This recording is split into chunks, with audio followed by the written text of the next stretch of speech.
Hello students, this is Neelam. Dear student, आज की इस वीडियो में हम कवर करने वाले हैं क्लास सिक्स्थ से हमारे पास चैप्टर नंबर 4 है सिविक्स का, की elements of a democratic government. यानी कि जो एक डेमोक्रेटिक गवर्नमेंट होती है उसके की एलिमेंट्स कौन कौन से हैं। तो एक डेमोक्रेटिक गवर्नमेंट जो होती है उसके बारे में हमने देखा कि जो ऐसी गवर्नमेंट जहाँ पर रूल मतलब उस गवर्नमेंट को सिलेक्ट करना कौन गवर्नमेंट में आएगा और कौन गवर्नमेंट में रूल करेगा, ये सब कुछ किस पर डिपेंड होता है, उस कंट्री के पीपल पर, उस कंट्री के पर्सन पर। ये सब बातें डिपेंड होगी कि गवर्नमेंट में किस पर्सन को इंक्लूड करना है और किस पर्सन को इंक्लूड नहीं करना। ये सब एक वहाँ के जो लोग होंगे वो डिसाइड करेंगे। ओके, तो डेमोक्रेटिक गवर्नमेंट की ये सबसे मेन फीचर है, सबसे मेन अच्छी बात है कि वहाँ पर जो गवर्नमेंट होती है वो लोगों के द्वारा, उस कंट्री के पर्सन के द्वारा डिसाइड की जाती है कि गवर्नमेंट में किसको इंक्लूड करना है। इसके अलावा वहाँ पर वोटिंग सिस्टम होता है, हर पर्सन को फ्रीडम और इक्वलिटी मिलती है, एजुकेशन का राइट होता है, सभी को फ्रीडम होती है कि वो अपने ओपिनियन को, अपने व्यूज़ को एक्सप्रेस कर सकते हैं। ओके, कोई भी अगर डिसीजन होता है तो उसमें पार्टिसिपेट कर सकते हैं और गवर्नमेंट को सिलेक्ट कर सकते हैं। ओके, तो ये सब राइट्स मतलब ये सब फीचर्स किसकी है, एक डेमोक्रेटिक कंट्री में होती है और डेमोक्रेटिक गवर्नमेंट इसको फॉलो करती है। ठीक है, पूरी कंट्री में सभी लोग अपने राइट्स को फॉलो करने के लिए बिल्कुल फ्री होते हैं और गवर्नमेंट हर पर्सन के लिए रिस्पॉन्सिबल होती है। जो उनके रिस्पॉन्सिबिलिटी दी हुई है गवर्नमेंट को वो सब कंप्लीट होनी चाहिए टाइम टू टाइम, ताकि कंट्री में जितना भी वर्क है वो आराम से ईजिली हो सके। तो उन्हीं के बारे में इस चैप्टर में हम देख रहे हैं, जिसमें हमने 2 पार्ट अपने कर लिए हैं इस वीडियो के। अभी 2 पार्ट में सबसे पहले जो पार्ट हमने इंक्लूड किया था वो पार्टिसिपेटिंग का था, कि कैसे एक पर्सन गवर्नमेंट के डिसीजन मेकिंग में पार्टिसिपेशन कर सकता है। उसके बाद हमने देखा था कॉन्फ्लिक्ट अगर कोई हो जाते हैं, ठीक है, क्योंकि बहुत बड़ी कंट्री है इंडिया और एक डेमोक्रेटिक कंट्री भी है साथ में, तो कॉन्फ्लिक्ट होते रहते हैं। इन कॉन्फ्लिक्ट को कैसे ख़त्म करना है, जो मतभेद लोगों में आपस में हो जाते हैं एक दूसरे के बारे में, जो वो गलत सोचने लग जाते हैं, गलत करने लग जाते हैं, तो उस चीज़ को कैसे ख़त्म करना है और कैसे ख़त्म नहीं करना, ये सब मतलब उसके लिए क्या एक्शन लेना है। तो एक्शन लेने का यहाँ पर जो काम होगा, जिसकी रिस्पॉन्सिबिलिटी होगी वो गवर्नमेंट की होगी, क्योंकि हमने गवर्नमेंट को सिलेक्ट किया है कंट्री में सभी काम को अच्छे तरीके से करने के लिए और कंट्री को एक पीसफुल वे में मैनेज करने के लिए। तो ये रिस्पॉन्सिबिलिटी गवर्नमेंट की होती है। तो 2 की एलिमेंट्स जो थे, पार्टिसिपेटिंग और रिजोल्व कॉन्फ्लिक्ट, तो इनके बारे में हम कर चुके हैं। पार्टिसिपेटिंग में हमने देखा था कि हर गवर्नमेंट का एक टाइम पीरियड होता है और इंडिया में वो टाइम पीरियड 5 ईयर का है, कि 5 साल के लिए एक गवर्नमेंट सिलेक्ट की जाती है। अगर वो गवर्नमेंट चाहती है कि दोबारा से लोग उसको सिलेक्ट करें, उसको इलेक्ट करें, इसलिए उसे कुछ ऐसे डिसीजन लेने पड़ते हैं, कुछ ऐसे काम करने पड़ते हैं जो सभी लोगों के फेवर में है और जो पीपल वो ये सोचे कि ये गवर्नमेंट रियल में अच्छी है, अच्छे से काम कर रही है, इसलिए इसको दोबारा से सिलेक्ट करना चाहिए। तो ये सब डिपेंड करेगा उस कंट्री के जितने भी पीपल हैं उनके ऊपर, कि उस गवर्नमेंट को दोबारा लेके आना है या नहीं। दोबारा गवर्नमेंट तभी आएगी जब वो अच्छे डिसीजन लेगी और सभी लोगों के फेवर में काम करेगी। ओके, पार्टिसिपेटिंग में हमने देखा था कि जो पर्सन होते हैं, गवर्नमेंट अगर कोई भी डिसीजन ले रही है तो उसमें वो पार्टिसिपेट कर सकते हैं। अगर उनको कुछ ऐसा लगता है, जो पीपल है कंट्री के, उनको ऐसा लगता है कि डिसीजन कोई गवर्नमेंट कोई अनफेयर डिसीजन ले रही है, वो कंट्री के लोग फॉलो नहीं करेंगे, मतलब उसको फॉलो करना थोड़ा सा डिफ़िकल्ट है, तो वो उसके अगेंस्ट भी जा सकती हैं।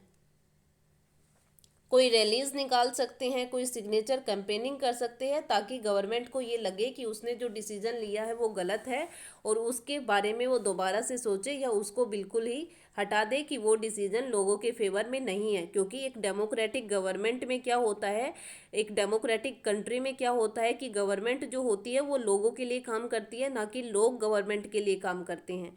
ओके, तो ऐसे डिसीजन लिए जाएंगे जो मेजोरिटी ऑफ पीपल उसको फॉलो करे। अगर मेजोरिटी ऑफ पीपल उसको फॉलो नहीं कर रहे हैं तो उस डिसीजन को ख़त्म कर दिया जाएगा, चेंज कर दिया जाएगा। उसके बाद हमने देखा था रिसॉल्व कॉन्फ्लिक्ट, जो कॉन्फ्लिक्ट होते हैं उनको कैसे सोल्व करना, उसको सोल्व करने की क्या ज़रूरत है, जो प्रॉब्लम्स होती हैं उनको सोल्व कैसे करेगी गवर्नमेंट। तो हम देखते हैं कि हमारी कंट्री जो है वो एक वास्ट कंट्री है, ठीक है, बहुत बड़ी कंट्री है। इसमें अलग अलग रिलीजन के लोग हैं, अलग अलग कास्ट से रिलेटेड लोग हैं, अलग अलग बैकग्राउंड से, अलग अलग इकोनॉमिक लेवल के पर्सन यहाँ पर रह रहे हैं। इसकी वजह से क्या होता है कि उनमें आपस में कॉन्फ्लिक्ट, एक दूसरे को लेकर मतभेद होते ही रहते हैं। ओके, तो उन डिस्क्रिमिनेशन को कैसे ख़त्म करना है, कैसे गवर्नमेंट उसको ख़त्म करेगी, तो ये सब रिस्पॉन्सिबिलिटी वहाँ की गवर्नमेंट की होगी कि उनमें कोई टेंशन ना हो, उनमें कोई फियर ना हो अपने एरिया में रहने से रिलेटेड। तो उस बात को इंश्योर करना, उस बात को लागू करना, ये गवर्नमेंट का काम होगा कि उन सभी के कॉन्फ्लिक्ट को ख़त्म करके और एक ऐसा एनवायरनमेंट बनाए सोसाइटी में ताकि सभी लोग आपस में एक दूसरे के साथ मिलकर रह सकें। कई बार कुछ रिलीजियस एक्टिविटी या जो हम सेलिब्रेशन करते हैं वो कुछ इस टाइप के हो जाते हैं कि उसमें दो अलग सोसाइटी या दो अलग पर्सन उनमें आपस में कॉन्फ्लिक्ट हो जाते हैं। तो वहाँ पर गवर्नमेंट को चाहिए कि वो दोनों ही पार्टीज़ को अच्छे से समझाए, उनको उनके सभी जो भी एक मतलब जो उनके बीच में कॉन्फ्लिक्ट हुआ है जिस चीज़ को लेके, उसके बारे में सोचे, उनको बताए कि क्या चीज़ सही है और क्या गलत है, और एक सही सॉल्यूशन वहाँ पर उनको निकाल के दे, ताकि जो वॉयलेंस वो लोग कर रहे हैं, जो मतलब मारपीट वो दो पर्सन कर रहे हैं, दो पार्टी कर रहे हैं, तो उसकी वजह से बाकी जो सोसाइटी है उसको कोई परेशानी ना हो। ठीक है, इसलिए गवर्नमेंट का काम होगा कि वो इस बात के लिए रिस्पॉन्सिबल रहे कि कोई भी कॉन्फ्लिक्ट ना हो, और पुलिस इस बात को देखेगी कि कोई भी वॉयलेंस ना हो, कोई भी मारपीट या कोई हिंसा उस जगह पर ना हो, ताकि दूसरे लोगों को उससे प्रॉब्लम हो। कई बार रिवर भी वो भी कॉन्फ्लिक्ट का रीजन बन जाती है। जैसे इंडिया में हुआ था कोवरी वाटर डिस्प्यूट, तो उसमें हमने क्या देखा था, कर्नाटक और तमिलनाडु दो स्टेट थे, दोनों में रिवर के पानी को लेकर आपस में कॉन्फ्लिक्ट हो गए थे। ओके, दोनों स्टेट ने क्या किया, डैम बना लिए थे एक ही रिवर पर, कृष्णा रिवर पर। लेकिन प्रॉब्लम ये हो रही थी कि जब तक डाउन टॉप स्ट्रीम जो अप स्ट्रीम होगी, जब तक वो पानी नहीं छोड़ेगी तब तक डाउन स्ट्रीम में पानी नहीं जाएगा। इसलिए दोनों स्टेट की गवर्नमेंट में आपस में कॉन्फ्लिक्ट हो गई, और यहाँ पर फिर सेंट्रल गवर्नमेंट ने स्टेप लिया, और जो पानी का डिस्ट्रीब्यूशन था, जो वाटर डिस्ट्रीब्यूशन था, वो बिल्कुल फेयर करके दोनों स्टेट के बारे में सोचा। ओके, तो जो कॉन्फ्लिक्ट होते हैं उनको कैसे सोल्व करना है, कैसे उनको ख़त्म करना है, क्या क्या वहाँ पर डिसीजन लेना है, तो ये काम किसका होता है, गवर्नमेंट का होता है कि वो एक ऐसा डिसीजन ले ताकि सभी कॉन्फ्लिक्ट ख़त्म हो जाए और उस एरिया में जितने भी लोग रह रहे हैं वो आराम से अपनी लाइफ स्पेंड कर सकें। उसके बाद हमारे पास हमारा आज का टॉपिक आता है इक्वलिटी एंड जस्टिस के बारे में। ओके, तो हम दो पार्ट अपने कर चुके हैं, एक डेमोक्रेटिक गवर्नमेंट से रिलेटेड, फर्स्ट था पार्टिसिपेटिंग और दूसरा था पार्टिसिपेशन, और दूसरा था हमारा कॉन्फ्लिक्ट। अभी हमारे पास आता है इक्वलिटी एंड जस्टिस के बारे में। One of the key idea of a democratic government is it commitment to equality and justice. Equality and justice are inseparable. मतलब जो एक डेमोक्रेटिक गवर्नमेंट होगी वहाँ पर सबसे मेन, मतलब जो सबसे इम्पोर्टेंट आइडिया होगा, सबसे इम्पोर्टेंट की जो होगी एक डेमोक्रेटिक गवर्नमेंट की, वो क्या होगी कि उस गवर्नमेंट में क्या होगी, इक्वलिटी और जस्टिस। ओके, इक्वलिटी और जस्टिस अलग अलग नहीं है, वो दोनों एक ही बात है। इक्वलिटी का मतलब सभी के साथ बिल्कुल सेम बिहेव करना, सभी के साथ इक्वल बिहेव करना, किसी के साथ किसी भी टाइप का कोई डिस्क्रिमिनेशन नहीं करना। जस्टिस का मतलब अगर किसी के साथ कोई डिस्क्रिमिनेशन हो रहा है तो उसको तभी के तभी ख़त्म करना, उसको तभी के तभी उसके लिए कोई एक्शन लेना, तो वो आ जाएगा हमारा जस्टिस में। ओके, तो इक्वलिटी और जस्टिस दोनों एक दूसरे से कनेक्टेड है, ये अलग नहीं है। The earlier practice of untouchability is now band by law. ठीक है, अनटचेबिलिटी का एक बहुत ही खराब प्रैक्टिस जो था वो इंडिया में चला हुआ था कि अगर मतलब अनटचेबिलिटी को बोलते हैं हम छुआछूत। ओके, छुआछूत में क्या होता था कि जैसे जो रिच पर्सन होते थे या जो बड़ी कास्ट से पर्सन होते थे वो ये सोचते थे कि जो पुअर पर्सन है, जो लोअर कास्ट के लोग हैं, वो बहुत ही खराब है, हमें उनसे दूर रहना चाहिए। अगर हमने गलती से भी उनको टच कर लिया या उन्होंने हमें गलती से टच कर लिया तो इसकी वजह से हम भी उनके जैसे खराब बन जाएंगे। तो वो ये सोचते थे कि अगर ये लोग हमें टच करेंगे तो हम उनके जैसे ही खराब हो जाएंगे, हम मतलब हम भी खराब हो जाएंगे, जो अगर उन्होंने हमें गलती से भी टच कर लिया इसलिए। ठीक है, लेकिन ये तो बहुत ज़्यादा डिस्क्रिमिनेशन हो गया। एक पर्सन एक ही कंट्री में, क्योंकि सभी लोग इक्वल थे, चाहे वो अपर कास्ट हो, लोअर कास्ट हो, रिच हो, पुअर हो, कोई भी पर्सन हो, सभी इक्वल है, कोई किसी के साथ कोई डिस्क्रिमिनेशन नहीं होगा। और अनटचेबिलिटी की वजह से तो क्या हो रहा था कि जो पुअर पर्सन और लोअर कास्ट के पर्सन थे उनमें तो उनके साथ बहुत बुरा बिहेव होता था। ओके, तो उस बिहेव को ख़त्म करने के लिए और जो अनटचेबिलिटी चला हुआ था, प्रैक्टिस ऑफ अनटचेबिलिटी था, उसको बैन कर दिया गया था according to law. This group of people were denied education, transport and medical facility and even the change of offer prayer. Okay, मतलब जो लोअर कास्ट से रिलेटेड लोग थे, जो पुअर पर्सन थे, उनको ये माना जाता था कि उनको एजुकेशन में भी बिल्कुल फोकस नहीं किया जाता, उनको बिल्कुल डिनाइड, मतलब एक तरफ कर देना, उनके बारे में सोचा ही नहीं जाता था। ट्रांसपोर्ट, मेडिकल फैसिलिटी, जितनी भी पब्लिक फैसिलिटी होती थी उनके बारे में ये उनसे बिल्कुल अलग कर दिया जाता था उनको कि ये फैसिलिटी तुम्हारे लिए नहीं है, तुम क्योंकि तुम गरीब हो, तुम छोटी कास्ट के हो। ठीक है, इवन उन्हें प्रेयर करने के लिए भी नहीं बोला जाता था कि आप टेंपल में जाकर प्रेयर नहीं कर सकते, आप टेंपल से बाहर ही रहोगे, अगर आप टेंपल में आपने एंटर किया तो वो गलत हो जाएगा, हम आपको टेंपल में एंटर नहीं करने देंगे। Dr. Ambedkar, whom you have read about earlier in this book, the many other like him, released that such practices must not continue and that justice can be achieved when people are treated equally. और मतलब जिस person ने सबसे ज़्यादा important role play किया था equality के लिए, वो कौन थे? डॉक्टर अम्बेडकर। ठीक है, जो डॉक्टर अम्बेडकर थे वो एक लोअर कास्ट से बिलोंग करते थे, वो भी एक लोअर कास्ट से बिलोंग करते थे। जब उन्होंने देखा कि उनके आसपास इतना गलत बिहेव हो रहा है जबकि इंडिया में सभी को इक्वालिटी मिली हुई है, ओके, तो उन्होंने जब देखा कि उनके आसपास सभी पुअर पर्सन या जो लोअर कास्ट के पर्सन थे उनके साथ बहुत गलत बिहेव हुआ है, तो उन्होंने इसके लिए जस्टिस की डिमांड की और एट लास्ट उन्हें अचीवमेंट भी मिली। ओके, और वो उनके साथ यानी कि जो लोअर कास्ट के पर्सन थे उनके साथ भी एक जो इक्वली बिहेव होना स्टार्ट हो गया। The government also recognise this and make special provision for group within society that are unequal. For instance, in our society, there is a general tendency to value and care for the boy child more than the girl child. Okay, तो जो government है उसने भी recognise किया इस बात को और हमेशा ये देखा कि सोसाइटी में किसी भी ग्रुप के साथ, कोई भी ग्रुप ऑफ पर्सन हो, वहाँ पर किसी के साथ कोई अनइक्वल बिहेव ना हो, इसके लिए प्रोविज़न बनाए गए। जैसे क्या होता था कि कई बार जो बॉयज़ चाइल्ड होते थे उनके ऊपर ज़्यादा फोकस किया जाता था, गर्ल्स चाइल्ड पर कम फोकस किया जाता था। लेकिन बाद में जब गवर्नमेंट ने इसके लिए स्टेप लिया, गर्ल एजुकेशन को, गर्ल चाइल्ड को प्रमोट किया, तो उसके बाद गर्ल चाइल्ड के बारे में भी उतनी ही केयर होने लग गई जितनी बॉय चाइल्ड की होती थी। This mean that society does not value the girl and boys child equally and this is unjust. मतलब गर्ल्स और बॉयज़ में जो डिस्क्रिमिनेशन होता था उनकी केयर को लेके, वो बहुत ही गलत था। In the context, the government step in to promote justice by providing special provision that can enable girl to overcome the injustice that they are subjected to. Okay, और इसलिए गवर्नमेंट ने कुछ प्रोविज़न बनाए, प्रोविज़न प्रोवाइड किए ताकि जो girls हैं उनको और ज़्यादा प्रमोट किया जा सके, उनके साथ जो अनजस्टिस बिहेव हो रहा था, जो गलत बिहेव हो रहा था, वो ख़त्म करके और उनको भी बॉयज़ के इक्वल लाया जा सके। Thus, it is possible that fees for girl might be waived and lowered in government school and colleges. और इसके लिए एक प्रोविज़न क्या था? एक प्रोविज़न ये बनाया कि अगर आप गर्ल एजुकेशन की तरफ फोकस करते हो, लड़कियों को आप अगर शिक्षा दिलाते हो, तो गवर्नमेंट स्कूल में आपको उसके लिए बहुत ही कम फीस देनी पड़ेगी या बिल्कुल ही फीस ना देनी पड़ेगी। ओके, तो इससे क्या हुआ, लोगों को ये लगा कि लड़कियों को पढ़ाना अच्छा रहेगा क्योंकि उनके लिए कोई फीस तो पे करनी नहीं है या बहुत कम फीस की पे करनी है। तो इसके लिए लोगों ने गर्ल्स के ऊपर फोकस करना, उनकी केयर करना स्टार्ट कर दिया।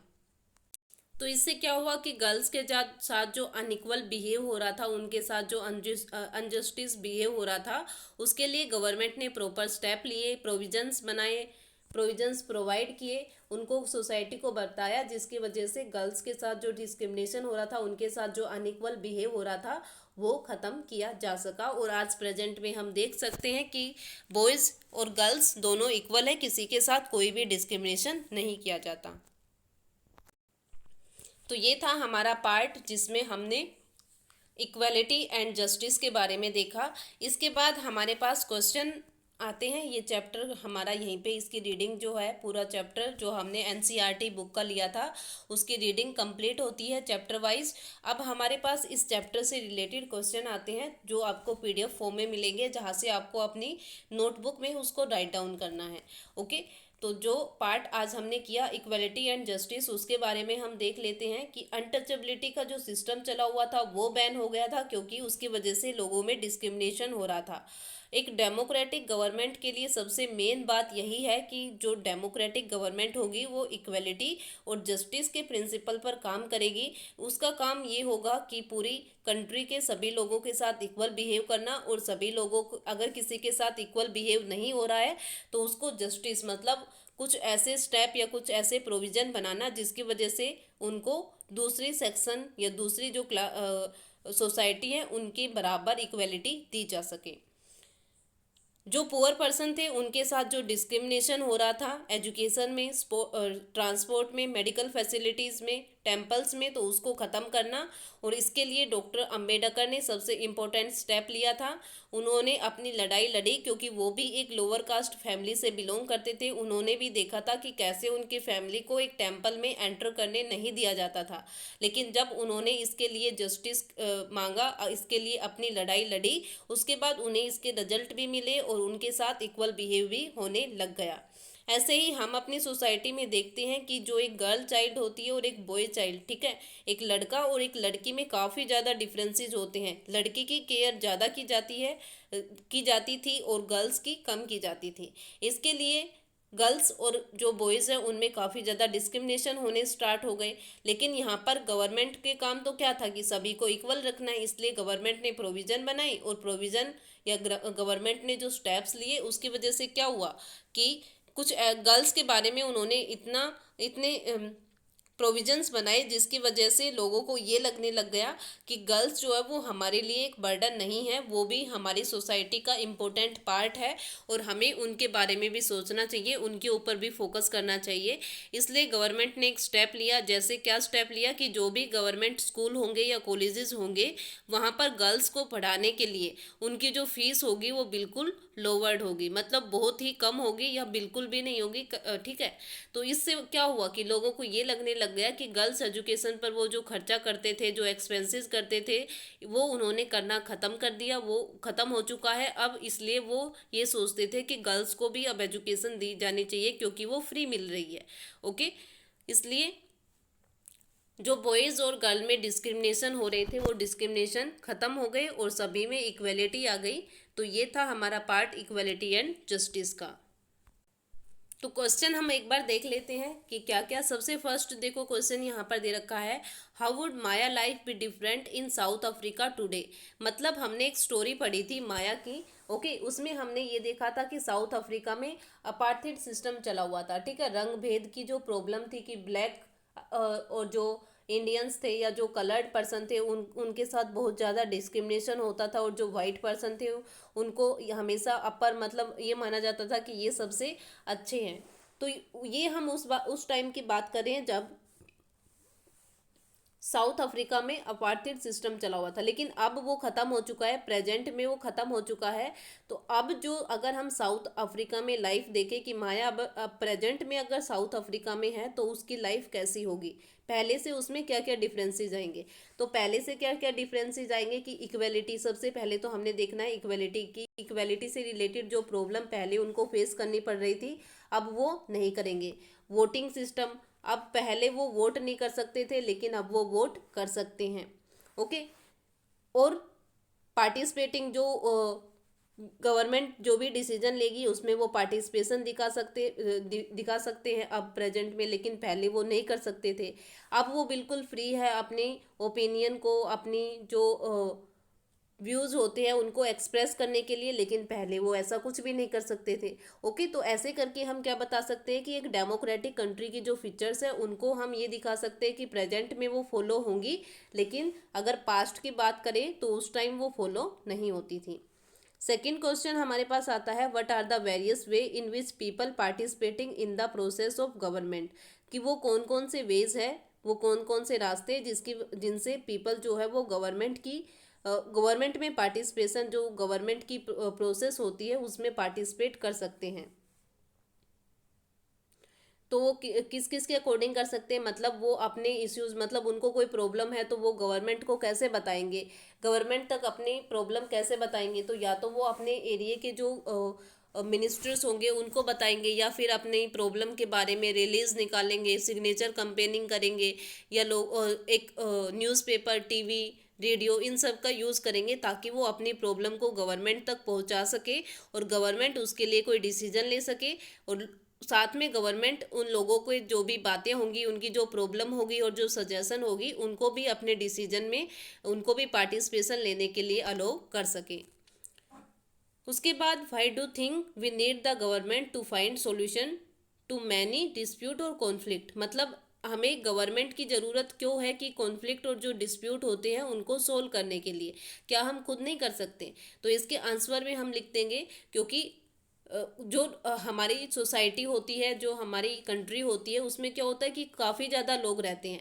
ठीक है, हर पर्सन की अपनी ओपिनियन और अपनी व्यूज़ अलग होते हैं किसी भी पर्टिकुलर प्रॉब्लम से रिलेटेड, लेकिन हमने गवर्नमेंट को सिलेक्ट किया है कि जो कंट्री के मोस्टली पर्सन है जो चाहते हैं वो होना चाहिए। ओके। और एक बात ये भी है कि गवर्नमेंट के पास पावर होती है कि वो अपने रूल्स को लोगों पर फॉलो कर सकती है। ओके, अगर वो ठीक है, अगर गवर्नमेंट को ये लगता है कि जो रूल, कोई लॉज अगर वो लेके आ रही है और वो लोगों के फेवर में है, लोगों को उससे अच्छा, मतलब वो उनके लिए सही रहेगा, अगर कोई ऐसा रूल है तो वो फॉलो भी करा सकती है। ओके, अगर मान लो डिस्प्यूट हो जाते हैं, अगर कॉन्फ्लिक्ट हो जाते हैं, तो उस टाइम अगर जो दोनों पार्टीज है वो नहीं मान रही है तो गवर्नमेंट उसके लिए एक डिसीजन लेगी और वो डिसीजन सभी लोगों को फॉलो भी करना पड़ेगा, क्योंकि उस टाइम पावर में कौन है, गवर्नमेंट पावर में कौन है, गवर्नमेंट पावर में है। हमने अपने लिए गवर्नमेंट को सिलेक्ट किया है कि गवर्नमेंट हमारे लिए डिसीजन लेगी। ओके, हम सब अपने लिए डिसीजन ले ऐसा पॉसिबल नहीं है, क्योंकि अगर कंट्री का हर एक पर्सन अपने लिए डिसीजन लेने लग गया तो ऐसे तो कंट्री चल ही नहीं पाएगी। तो हमने वो पावर गवर्नमेंट को दी है कि गवर्नमेंट उन कॉन्फ्लिक्ट के लिए, उन डिस्प्यूट के लिए कोई सॉल्यूशन निकाले और उन सॉल्यूशन को सभी लोग इजीली फॉलो कर सके। उसके बाद, what action does the government take to ensure that all people are treated equally, मतलब ऐसे कौन कौन सी बातें हैं जिससे गवर्नमेंट ये पता लगा सके कि सभी के साथ इक्वल बिहेव हो रहा है या नहीं हो रहा। ओके, तो इसके लिए गवर्नमेंट देख सकती है सोसाइटी में, क्योंकि न्यूज़पेपर, न्यूज़ आती रहती है, टीवी, रेडियो के अकॉर्डिंग हमें पता चलता रहता है कि जो लोग होते हैं वो बताते रहते हैं कि उनके साथ क्या डिस्क्रिमिनेशन हो रहा है, गवर्नमेंट के किस डिसीजन से वो खुश है और किस डिसीजन से वो खुश नहीं है। या जो सोसाइटी होती है वो भी बताती रहती है, वो भी रिलीज के अकॉर्डिंग या कैंपेनिंग के अकॉर्डिंग ये बता सकती है कि बताती है कि उनके साथ का क्या अनइक्वल बिहेव हो रहा है, क्या उनके साथ इक्वलिटी नहीं हो रही है, किसके साथ क्या डिस्क्रिमिनेशन हो रहा है। तो ये सब एक्शन जो है वो गवर्नमेंट ले सकती है कि कैसे ये पता लगाने के लिए कि उसकी कंट्री में इक्वलिटी हो रही है या नहीं हो रही।